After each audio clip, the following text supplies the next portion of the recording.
everybody, I hope you're all doing well. So I have managed to catch up with Phillipa, and so far I've got the breast of the bird and I've just done in the first colour the head, and I'm just about to finish in the first colour on the main body, so I thought we could carry on from where Phillipa had left off and go into doing the second colour as well.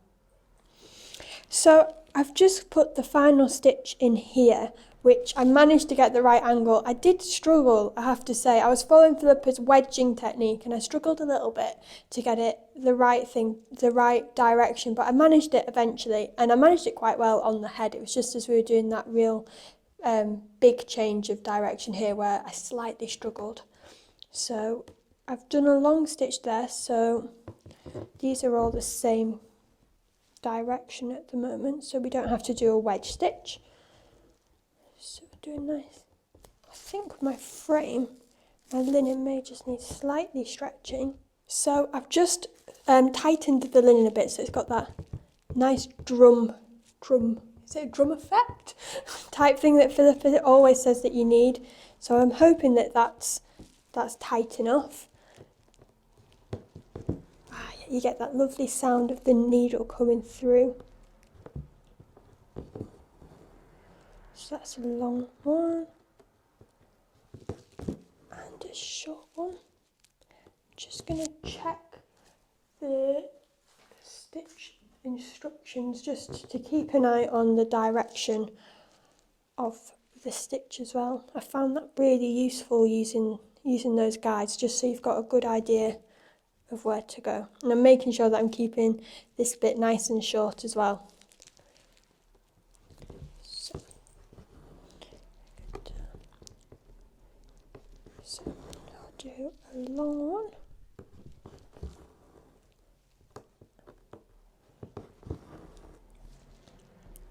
Oh.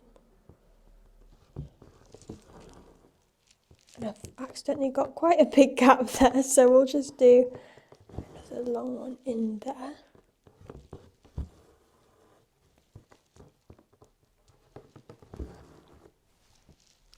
I feel like I'm out of practice doing long and short stitch shading. So I'm going to do what Phillipa said, where you put the stitching in the direction that you want it and then work towards that. So we'll do a short stitch right next to it, and then I'll do the wedge stitch. So the 3/4 one right underneath, small one, and bring it to here. Do one long one there.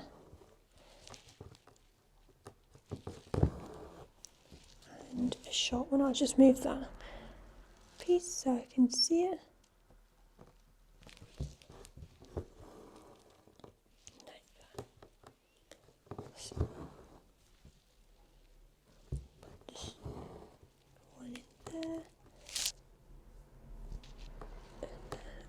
Just bringing it in to the bottom here.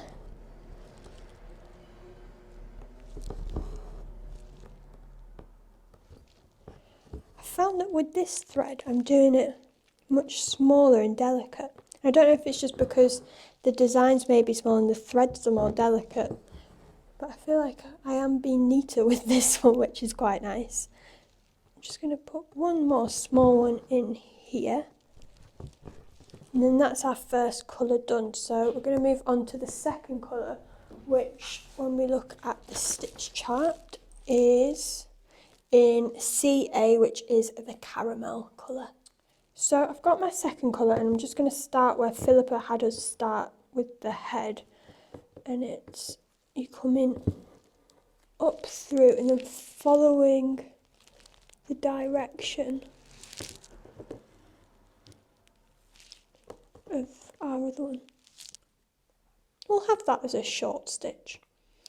I should maybe have made that decision before we started.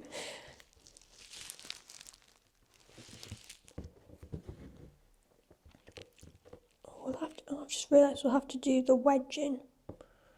So if I do a short stitch next to this, I know that I'm not doing two-handed thread in here. I've just stitching, and then we'll do underneath that 3/4 stitch. So we'll come up through there. Is that right? I think so.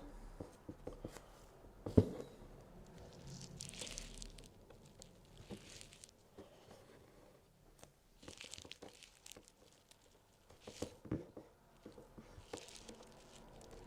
feel like I've made my stitches too small again, but like Phillipa always says, the creativity is in our mistakes, and it's okay, we can cover them up, and it makes each piece individual.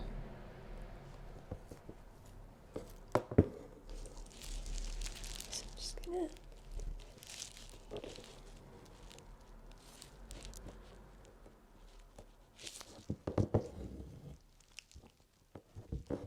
small, then we'll do a 3/4 one on top of that.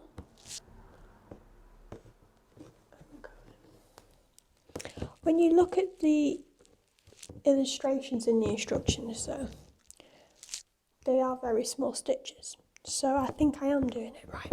It just feels very different doing them so small. My thread is getting in a knot there, so I'm just going to dangle it like Phillipa has said to do before. So I think that's, we'll do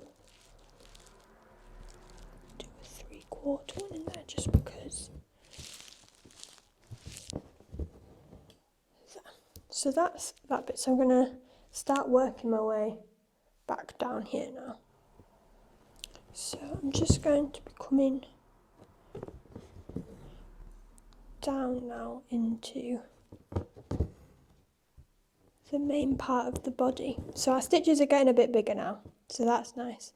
And I've realised that I've maybe done the brown stitches, the dark brown, maybe a little bit too small, but it's okay. I've just remembered that we're still going to have to do the wedging. So there's my small stitch, and then 3/4 like that.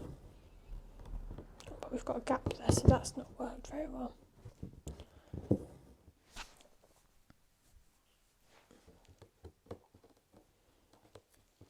I'm going to do that thing which Phillipa said to do.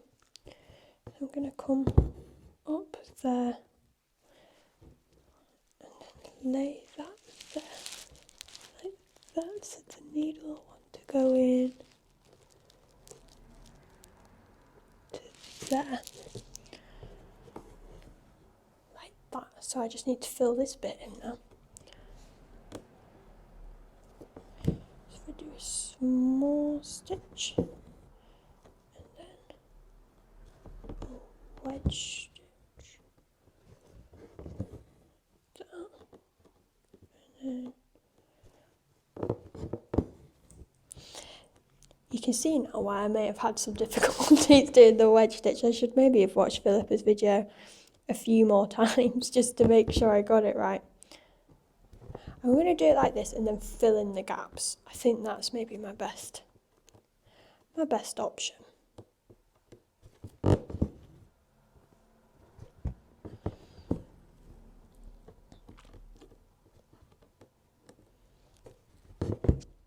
So we're just coming to the end of our second colour, and you might have noticed here that there's a little bit of a mistake if you look closely enough, or maybe not that closely. I got the directions slightly wrong, but as Phillipa said in her last video, I have learned quite quickly not to pull out the threads and just to keep going over.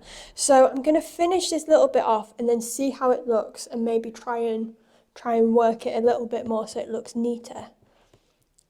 But yeah, when I was watching the video and she said about not pulling threads out, yeah, I learned that one quite quickly, because it damages the walls as well as looks messy, and it's so easy to just thread over them. And then you get that nice 3D-ness to it. This is what happened here. I got my directions slightly wrong on the breast as well, which is why it's a little fat at the bottom, but he's all ready for winter.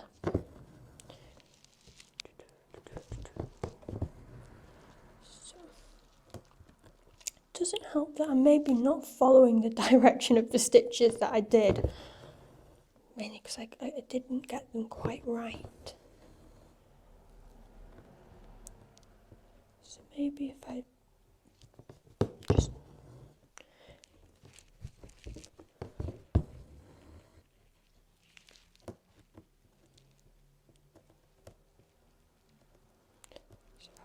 I'm going to try and follow the stitches that I've put in a little bit more, so I can just stitch over that.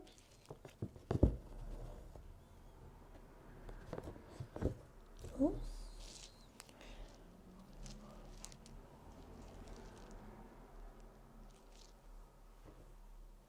Can't get it back on. Like that. Like that. So then we're following what I did with the first colour. Slightly.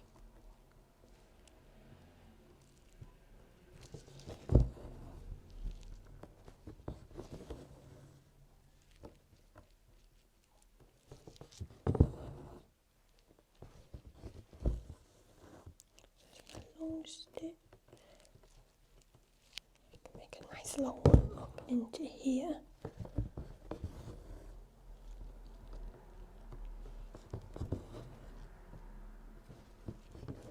Just put that one in there.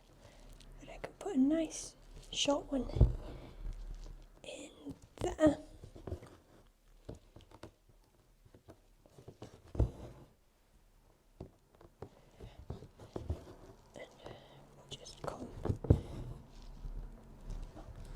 Like the top bit and the bottom bit look pretty good for me, especially this bit looks really nice, but the middle bit here you can really see where I've gone wrong because there's a little gap, so I'm just going to try and fill that in a little bit. I think it's because I put this really big long stitch in, which maybe wasn't the right thing to do.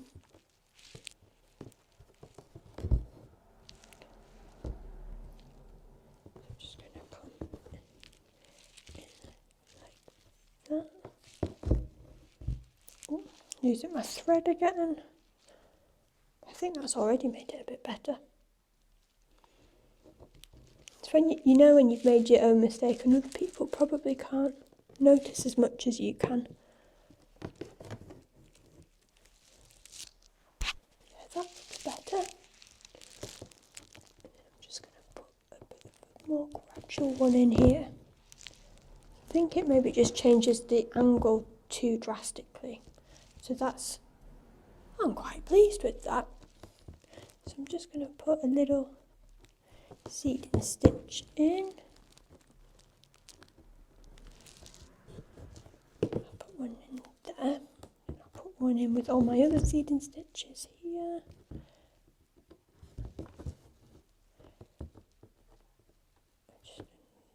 Just so it's nice and secure. Bring that up to the top and I'll just cut those off. And there we go. And I'm all ready for Philippa's next video where we're going to be doing, she's going to be showing us how to do the wings, which I'm really looking forward to doing that.